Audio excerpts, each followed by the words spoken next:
Hello everyone, hope you're doing well, and please be joined by one of my favourite YouTubers and owner of a bit of football heritage as well. Ellis, how you doing? Yeah, I'm doing very well, thanks. Yeah, I'm looking forward to tomorrow. Am I looking forward to tomorrow? You never really look forward to when Leeds play, but I'm gonna be watching. Well, we're here to talk to you as a Leeds fan rather than as one of my favourite YouTubers or owner of the football heritage. What do you make of your season so far?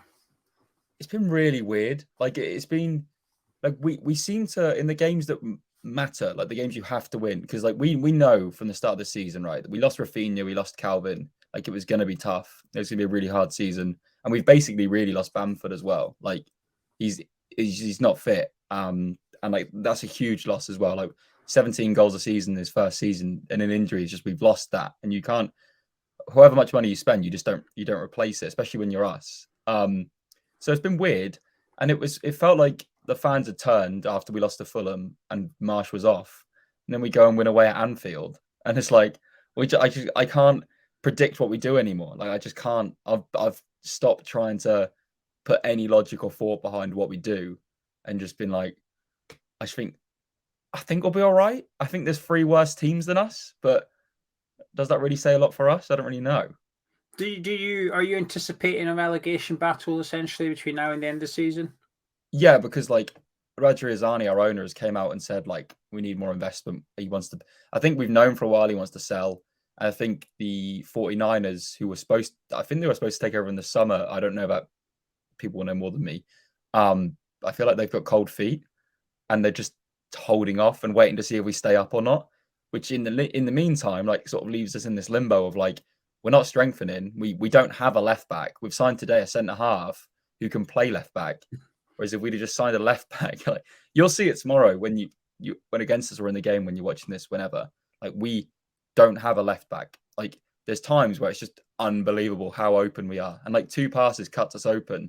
We've gotten the lack of depth to be in season 3 of the Premier League is a joke. Like our lack of depth is unbelievable. Like it's so awful. Like you saw it actually last year when we played you guys away from home when we won. I think it was the last win Bielsa had. The team had like 4 18-year-olds in it or something. Like Archie Gray was in the squad, who I think had just turned 16. So like, and we've not improved on that. So it's really odd. For a bit of context, I need a bit of context before I ask my next question. Did you want Bielsa to go or not when he got sacked? No, I think it's like it was weird because he didn't get backed, and everyone was like, "Oh yeah," but he just said no to players. That wasn't the truth. Like he wanted players, and like was kind of knowing the players he wanted, he just didn't get them. And then everyone was like, "Oh," but then we've seen the board clearly, and then I think we then saw Calvin and Rafinha obviously, and the board bought more players in, but we're still not running. They're not investing. They're just putting money back in that they've sold for because I think because the board want to go. So I didn't want Bielsa to go, but I also on that same frame don't want Marsch to go because I don't. I'm a fan of like long term planning, and I think Marsch could be the manager. And I think there's a lot of rightful criticisms at the moment because it doesn't really seem like we have a game plan. Like with Bielsa, at least our plan A was very solidified. We had a plan A. We didn't really have a plan B. But with Marsch, I don't really know what our plan A is.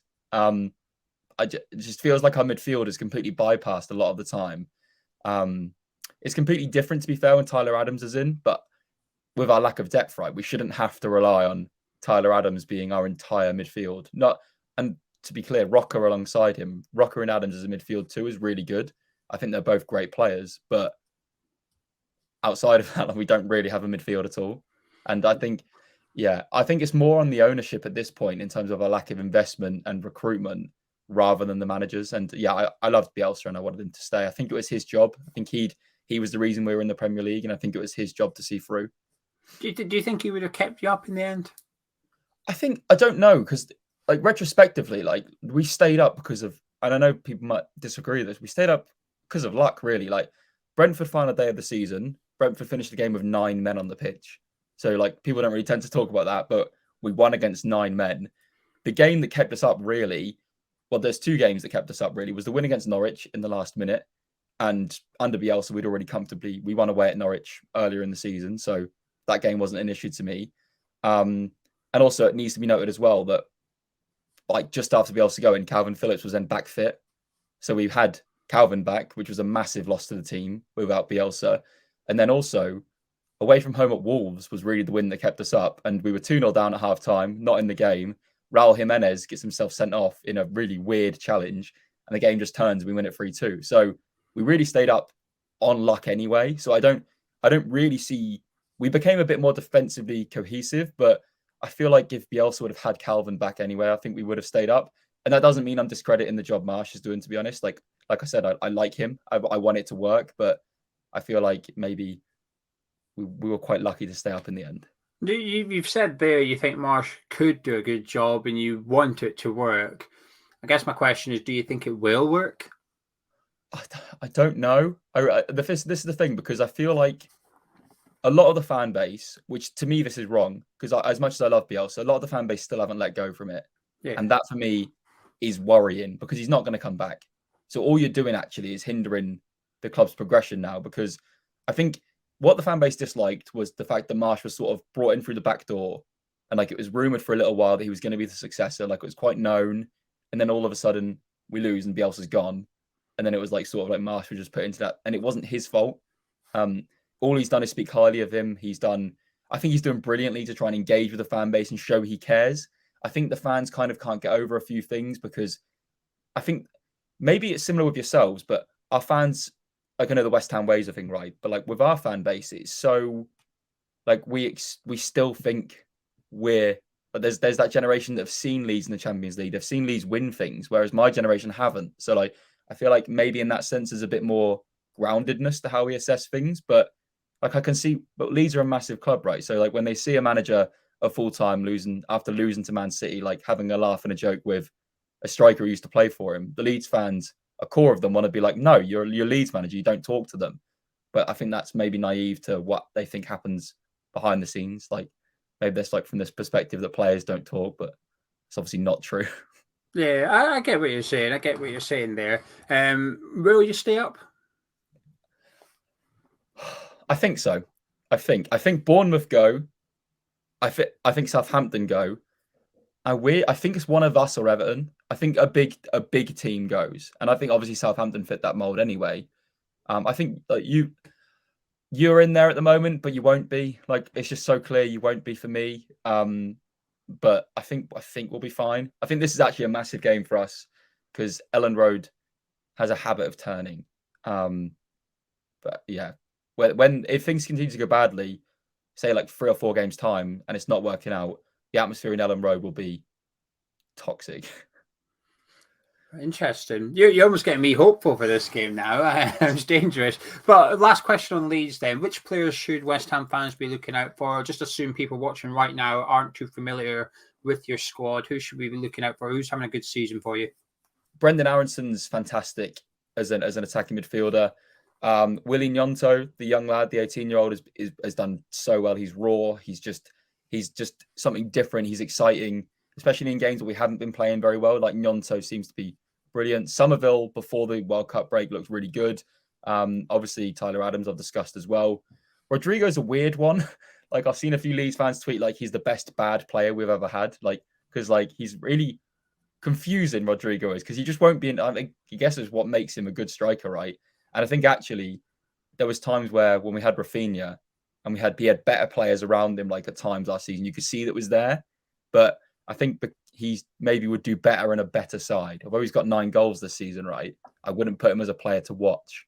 I think it's like I'd say Aronson, Gnonto, Somerville, Harrison. If he can find some form again, would be brilliant. But I'd say if I had to mark 2, it'd be Aronson and Gnonto. Right, from your team to mine then, what's your thoughts on West Ham this season? It's weird because like from my perspective, right, I'm so jealous of the last 2 years you guys have had. Like being in European football and like ultimately is like what that's my dream as a Leeds fan. To see Leeds in the Europa League or even the Conference League would be unbelievable for me. But I also it feels like it's kind of run its course now with Moyes. From what I can read on social media, it feels like a large section of the fan base have turned, which is obviously sad to see. I don't know what your perspective is on it, but it'd be interesting to hear. But I feel like it's lose to Leeds, Moyes is gone. And I actually feel like I saw a few tweets from your fans the other day saying, hopefully Leeds beat us, so we get rid of him. Which is, I hate that logic. I've always hated that logic. But is that sort of the mood? There's a large part of the fan base would like to see David Moyes moved on. Yes, I'll give you my opinion in a second. Before I do, what's your thoughts? Do you think we should forget what you've seen West Ham fans say as a neutral outside looking in? This because this is why I enjoy doing these videos. I like getting the perspective of just somebody that might only watch a handful of West Ham games or watch just some games and some highlights and pick up snippets, etc. What's your opinion on West Ham potentially getting rid of David Moyes? It's weird because who do you bring in? Because you'd have to sort of say to that man, Bielsa, hopefully. Yeah, yeah. Imagine, well, get rid of him then and get Bielsa in. But like, you have to, whoever the new manager is, you have to say to them, look, you're going to lose. Like, not to, from my perspective, Rice is gone in the summer. Whatever happens, it feels like Rice is off. So the manager coming in, you have to tell him, look, you lose the spine of the team really, but Rice going. It's an aging defense with, it's not really, Ogbonna and Dawson. It feels like the squad, there's areas there that are really exciting. But also, like, I look at when you're playing and I see Paqueta playing centre mid. He's not, to me, a centre midfielder, especially not in the Premier League. I feel like he needs to be forward. He needs to be in behind the striker. And like the other day, I think he was playing alongside Rice in the middle, which didn't make any sense to me. It feels like, the thing is, as soon as you lose the players, it's done. Which is why I think it's still clinging on for Marsch there, because like it Leeds, because the players love him. So I think that there's a difference. And I just wonder if you've got quite a few big personalities there now.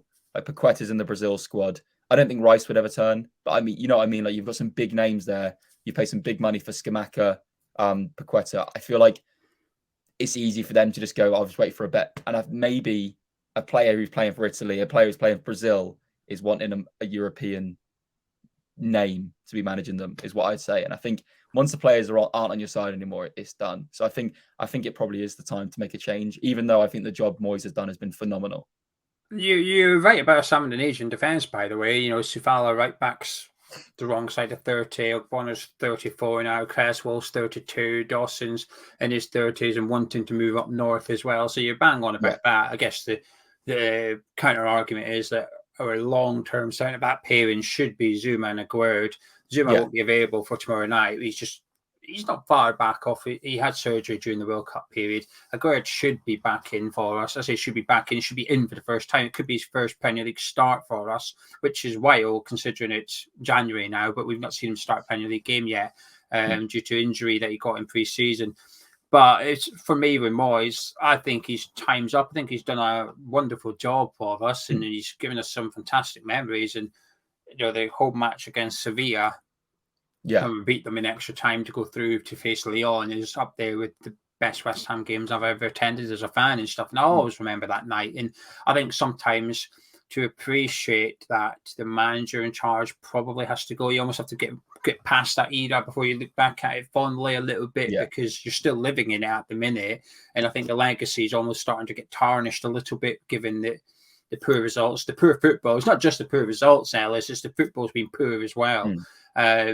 You watch Brentford beat Liverpool last night with 25% possession, so you can actually play defensive football, but play it efficiently and get results. But we're trying to play defensive football and we're not getting any results at all from it. So the football's dire, the results are just as bad. And I think I always say I think managers have got a shelf life. I think a lot of players have shelf lives as well. It's rare you see players stay for so long at clubs, because usually they've got shelf life. Pep Guardiola's known for changing his big players quite regularly, because he believes that they've got, after like 3 years, the squad gets a bit stale and they need freshened up. Hence why he's prepared to sell big players like Raheem Sterling. And I think that's the same for managers. Some managers just have a shelf life at clubs these days. It's very few and far between where you see a manager that's given so long and so much control at a club. And I think Moyes' shelf life's just come to an end, unfortunately. It's just a case of we just need freshening up and a different manager to come in and work with the squad available. So we'll have to wait and see. You said earlier you don't see West Ham going down. You seem quite comfortable saying that as well. I want to know your reasons why, more to reassure me than anything. I think if you just look at the squad, I mean, obviously you can't talk about squads going down, but I'm going to do that. Like, the squad's too good. The squad is too good.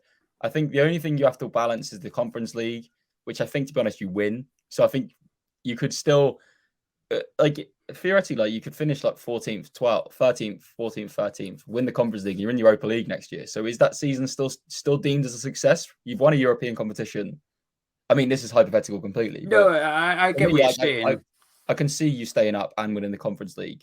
And at that point, for me, I'd view that as whatever. You're going to look back at it as a historic season, right? I just think if you look at the squads, Bournemouth, I think now it's beginning to crumble. And I think it's very hard to turn that around. Southampton, I think they've gambled on a young squad, which has some really talented players, but I just don't think you can go that far in with young players now.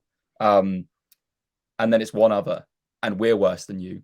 And we're far more likely to crumble than you are. Everton, I think it's really worrying for them now for like several reasons. Like financially, like long term, it's just not gone how it should have went for them. Really, like with the money they've put in, I think there's more. Forest, like you're more cohesive, you're more together, you're more. I just think you've got a bit of money compared to us to sign someone as well if you need to. Like, and you're going to bring in, and you're more likely to make a managerial change than the other teams around you as well. Like it feels like we're not going to now. I think we're committed. Forest have committed to Steve Cooper. Everton, I think, are committed to Lampard. So I just think you've got that in your arsenal as well. I think by the end of the season it'll be quite comfortable for you. I mean, I would take 17th and winning the Conference League if you offered it to Yeah. me. The problem is getting to 17th is hella scary, and there's a lot of anxiety thrown in. And can you win the Conference League while trying to navigate a relegation battle? I think that's the big question. And I think I'm more inclined to probably suggest no, because I think the owners would put the pressure on the manager to say, get rid of that competition, bin it off, and just make sure that we're remaining in the Premier League, because we're also going through a potential change of ownership as well, where in April, if the board sell the club before April, they've got to give 10% of profits to the government because of the stadium agreement. But after April, they get to keep it all. So we're expecting possibly a change of ownership in the summer. And then imagine a large part of that hinges on West Ham United being a Premier League football club. Otherwise, A, will anyone want it? And B, even if they did, the price that the owners could demand for the club will drop dramatically, and it would drop so much. The owners might think, well, actually, it's better we sit on this for a year and get them back into the Premier League, and then we can, or we can ask for more for the club. Any players you admire from West Ham? You mentioned one or two, but just in case there's any you haven't mentioned. Obviously, Rice, I think, is just he can play for anyone. Like I think his performance for England against France was, even though we lost, I thought he was phenomenal.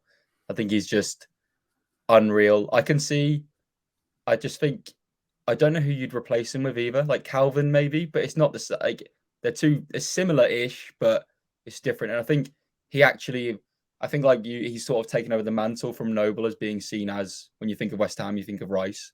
So it's Rice. It's been weird because I really thought Skamaka would be brilliant for you, and he has been in the Conference League, right? It's just not happened in the league. I think Fornals is a great player. It's weird because most of your players make Leeds a better team, but it doesn't feel like any of them are in form at the moment. Like who would you say your player of the season's been? Probably Ben Rama. Yeah, he's been inconsistent as well. That is his problem. On his day, he's really good, but you can't really string three of them together. He has two good games and one bad game, as a rule of thumb kind of thing. But he's possibly been our Ham of the Year so far. If we had to vote today, I'd imagine he would win the award. Okay, yeah, I think Areola. He doesn't start, does he? No, Fabianski's still number one keeper. Areola is sort of our cup keeper. Yeah, see, that's weird to me from the outside. It's weird for us on the inside as well. It's weird because like I look at your squad and I think it's better than Leeds, probably position player per player across the board, really. And it's weird because I don't have a clue how tomorrow goes, because I feel like both of us are in this position right now where if we win, we're crappier than you. Yeah, like if we win tomorrow, I'm not shocked. But equally, if we lose 4-0, it doesn't shock me. Like, if that makes sense, like we're so I don't know what Leeds are going to turn up, and I'll know within 20 minutes. Within 20 minutes of that game, I can tell you what the result's going to be, basically based on what we're doing. Interesting. Well, I was really saying, how do you see tomorrow going then? I mean, if you had to pick out your biggest strength in a game and your biggest weakness in a game, what would you say it was? Biggest weakness is by far and away like 3 passes can kill us, and it happens not just against Man City. It happened against Bournemouth. And it can happen against any side. It happened against Fulham. It was our doing at Elland Road. Yeah, free passes kills us. We're far too easy to split open. We don't have a left back. It's actually not even a joke. We genuinely do not. We play without a left back a lot of the time, and which also kills us attacking wise as well. Because in the modern game, Christensen or Ayling will overlap on the right, and you look on the left, and we'll have Pascal Strike there, who is a fantastic left centre half, but he's not an attacking fullback. So that kills that part of your attack as well. So it's not fluid on that side either. Attacking, I think we're not bad. We're not bad at attacking. Our pressing game is still very strong. We run a lot, which is good. I think attacking wise, I think we're good. We're good. We score goals still, and I think it's weird because we want a striker still. We still need a striker, but we're not that bad in terms of our goal scoring and chance creation. I think that's because of Aronson is good at creating chances. I think out wide we're good. We've got Somerville, Harrison, Yonto is there as well. Sinisterra still to come back from injury. He looks brilliant. He was our Rafinha replacement, and he's got injured for 2 or 3 months. He'll be back by the end of this month, I believe. He's brilliant, but obviously it's irrelevant for this conversation. But I'd say wide we're good, which is sorry to then give it to a negative. But we cross the ball a lot, and we've not got a target man. It's really weird. We're probably quite easy to defend for you because you've got 2 commanded centre halves, but we'll cross it in to know we don't play with a target man. So I think I've given a positive there. Kind of. It was positive for us. I'm getting encouraged listening to you anyway. Can I get your score prediction then, please? We'll finish it up with that. 2-2. Ooh, okay. That's interesting. Would you be happy with the draw? No. But it's weird, isn't it? It's weird because I'd be happy to not lose, but the reality of it is there's no better time to play West Ham, really. I just think it's one of them where we need to pick up points from places. We lost at home to Fulham. We did beat Bournemouth at home. We won away at Liverpool, but we need to begin the year right. If not, I think it turns quite quickly. Obviously, the draw at Newcastle was good on paper, but we should have lost 3 or 4-0. The chance creation, I don't know what the XG or any of it was on that, but we should have. The reality was we should have lost. We didn't lose. So we take the point. And if you follow that up with a win here, it's a really nice start to the year. So we'll see.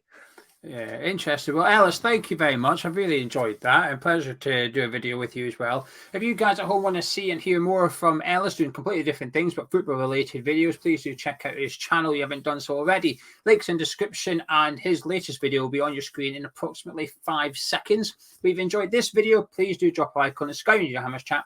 I'll catch you in a bit.